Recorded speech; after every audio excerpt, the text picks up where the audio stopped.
Alat beliau selama Allah beliau beritahu adalah bahwa Adam diciptakan dari tanah sudah. Di sini iblis berniat demikian.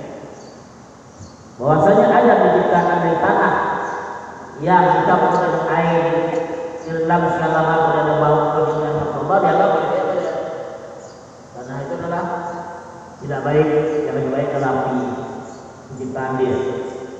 Di sini dikatakan lam akun li asjuda li basarin khalaqahu min salsalin min hamain masnun. Saya tidak akan sujud kepada seorang manusia yang pertama daripada tanah lihat bercampur dengan air dari Allah tanah yang baunya sebagainya dianggap oleh itu adalah bukan yang tidak setara dengan dia lebih baik karena dia sini anak khairun saya selanjutnya anak khairun itu saya lebih baik daripada dia khalaqtani min nar wa khalaqtahu min tin kamu ciptakan saya dari api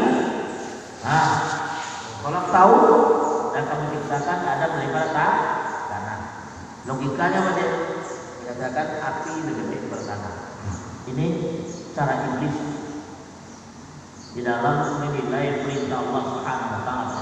Karena itu dimanfaatkan Allah. Perintah Allah Subhanahu wa taala itu tidak bisa kita logika-logikakan. Tapi itu kalau perintah dari Allah Subhanahu wa taala sudah jalani. Perintah datang semampu kita, larang tinggalkan. Karena demikian dikatakan Nabi sallallahu alaihi wasallam. Ya, idza amartukum bi amrin fa'tu bima stata'tum. Kalau saya perintahkan kepada kamu suatu perintah, datang perintah itu satu kalian. Tapi kalau saya larang, tinggalkan secara totalitas. Nah, ini di sini perintah Allah Subhanahu wa taala satunya pada dia sujud pada dia sudah. Paham itu? Tapi logikanya main, nggak mau dia.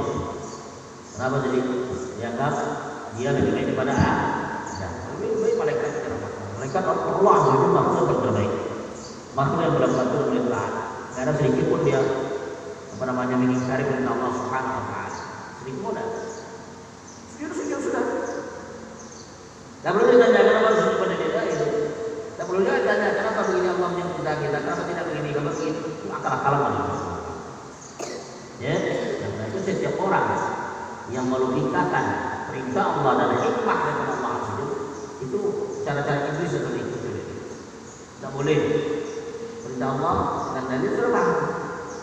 Perintah Nabi Muhammad SAW dengan dalil sudah sama. Yang kita tanyakan, yang kita baca logika gitu. Paham itu? Kemudian kita lihat selanjutnya, soal selanjutnya adalah soal mahwa kufur nifaq. Pertanyaan selanjutnya adalah apa yang dimaksud dengan kekufuran yang disebabkan karena kemunafikan, karena nifaq. Kufur karena nifaq, karena munafik.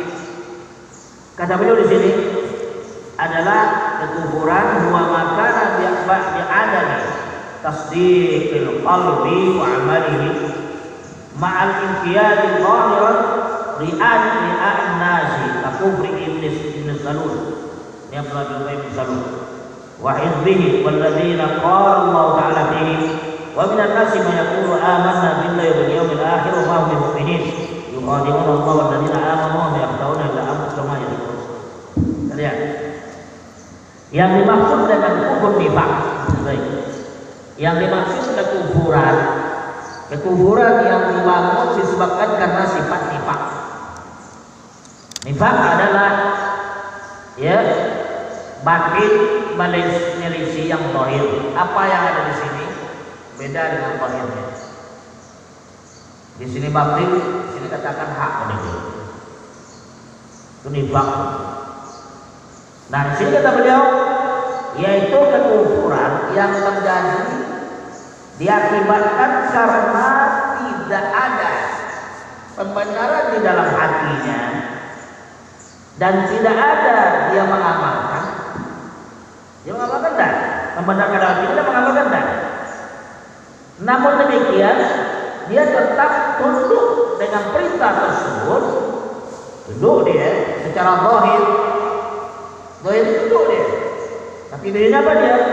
Ria'un nas, dengan tujuan untuk mencari penilaian daripada manusia ria.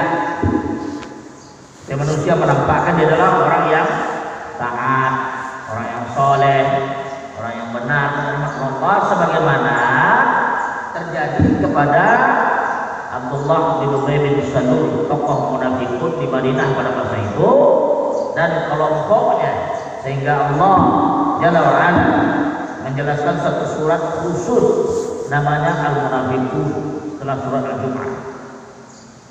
Ya, bagaimana? Dalam akar Allah Azza khusus surat Al-Munafiqun. Itu kisah munafikin dulu. Di awal surah Al-Baqarah juga demikian. Dan Allah Azza mengatakan kepada kita di awal surah Al-Baqarah. Ya, Allah Subhanahu wa taala mengatakan wa minan nas, di antara manusia may yaqul, ada orang yang mengatakan amanna billah wa bil yaumil akhir. Kami beriman dengan Allah. Kami beriman kepada Allah dan beriman dengan hari akhirat. Wa ma hum bimu'minin. Allah Azza wa Jalla, sebenarnya mereka tidak beriman. Mereka mengatakan kami beriman dengan Allah, beriman dengan hari akhirat. Kata Allah, wa ma hum bimu'minin. Artinya Allah tahu sini mereka tidak membenarkan, hanya secara zahir saja. Paham itu? Kemudian yukhadi'un Allah. Mereka adalah orang-orang yang menganggap mereka sudah menipu Allah, walladzina amanu, dan orang-orang yang beriman. Wa ma yakhda'una illa anfusahum wa ma yash'urun. Tidaklah mereka menipu, ya. Tidaklah mereka menipu kecuali jiwa-jiwa mereka saja. Tapi mereka tidak merasakan bahwa mereka adalah menipu diri mereka sendiri, mereka tidak tahu. Artinya zahirnya Allah, tapi batinnya tidak. Zahirnya menampakkan penyokong kepada Islam, tapi batinnya benci kepada Islam. Ini fakta. Kita lihat Ibnu Salul, Abdullah bin Ubay bin Salul, ya, Rasul Munafiqin fi ahdi Rasul sallallahu alaihi wasallam. Abdullah bin Ubay bin Salul adalah merupakan gembong pimpinan tertinggi dari kalangan kaum munafikin di zaman Nabi sallallahu alaihi wasallam. Dan para sahabat, jadi sahabat yang paling tahu jumlah munafikun dan orang-orang munafikin di kota Madinah pada masa itu adalah Abu Hudzaifah bin Yaman. Yang belum tahu, yang lain nggak tahu. Rasulullah sallallahu alaihi wasallam tidak mengasih tahu si bulan munafik kecuali kepada Hudzaifah bin Yaman. Hudzaifah bin Yaman itu sahibul sir. Hudzaifah bin Yaman adalah sahibul sir Rasulullah sallallahu alaihi wasallam, orang yang paling kuat dan paling kokoh dan paling dipercaya menjaga rahasia Rasulullah sallallahu alaihi wasallam. Tokoh munafikin di Madinah diketahui oleh Nabi sallallahu alaihi wasallam, jumlah munafikin mula-mula tahu dia. Umar nggak tahu, Abu Bakar nggak tahu dia. Sehingga ketika pada Rasulullah, kalau ada orang meninggal kota Madinah pada masa itu, Umar lihat ada nggak Hudzaifah bin Yaman. Kalau ada Hudzaifah bin Yaman, dia datang ke datang. Ada Hudzaifah bin Yaman, salah kali dia orang datang. Bagaimana? Ya. Nah, Abdullah bin Ubay bin Salul ada merupakan rasul munafikin. Dia merupakan pimpinan dan gembong kaum munafikin di kota Madinah pada masa itu. Qama hayatahu fil kaid lil muslimin. Dia menghabiskan umurnya adalah dalam rangka membuat makar terhadap kaum muslimin. Dia sholat bersama Rasulullah, sholat berapa Rasulullah. Tapi yang surat munafikun dikatakan oleh Allah Azza wa Jalla, ya, Allah Subhanahu wa taala menjawab dari kita. Sudah jam 2 belum kan? Ya.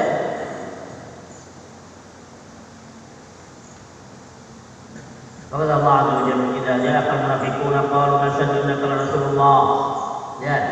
Apabila datang kepada engkau ya Muhammad sallallahu alaihi Muhammad, kaum munafikun mereka mengatakan nashhadu innaka la Rasulullah. Ya. Mereka bersaksi, kami bersaksi engkau adalah Rasulullah. Wallahu ya'lamu ya annaka la Rasul. Allah Maha mengetahui engkau adalah Rasulnya.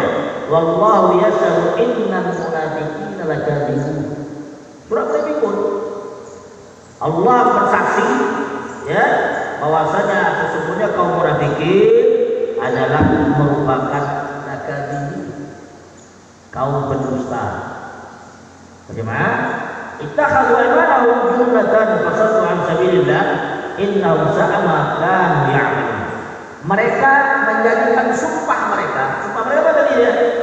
Ya, nasadu wa qalu nasadu. Mereka bersumpah ya, mereka berkata nasadu. Kami bersumpah bersaksi engkau adalah Rasulullah. Allah ingkari innal munafiqina lakadzib. Di sini kata Allah pada ayat selanjutnya, ittakhadhu aymanahum. Mereka menjadikan sumpah mereka tadi itu adalah junnatan. Sebagai junnah, apa junnah? Tameng. Junnah berapa tameng? Benteng dan tameng, ya. Dalam rangka apa dia? Junnatan fasaddu an sabil. Tameng supaya mereka tambah mudah untuk melarang orang dan mewanti-wanti orang dan menghalang orang dari jalan Allah Azza wa Jalla. Innahum sa'a ma kanu ya'malun. Sesungguhnya mereka adalah sangat merupakan kaum yang sangat ya, innahum sa'a ma kanu ya'malun. Sesungguhnya mereka adalah orang-orang yang betul-betul jelek apa-apa yang mereka lakukan. Jadi kalian mau amanu, tsumma kafaru. Demikian itu kenapa? Bi annahum amanu, kama amanu, iman dia. Tsumma kafaru, kemudian kufur. Waktu yang anak qulubihim fahum la yafqahun. Kemudian ditutup oleh Allah Azza wa Jalla hati-hati mereka dan mereka tidak paham tentang apa yang dilakukan oleh Allah Azza wa Jalla kepada mereka.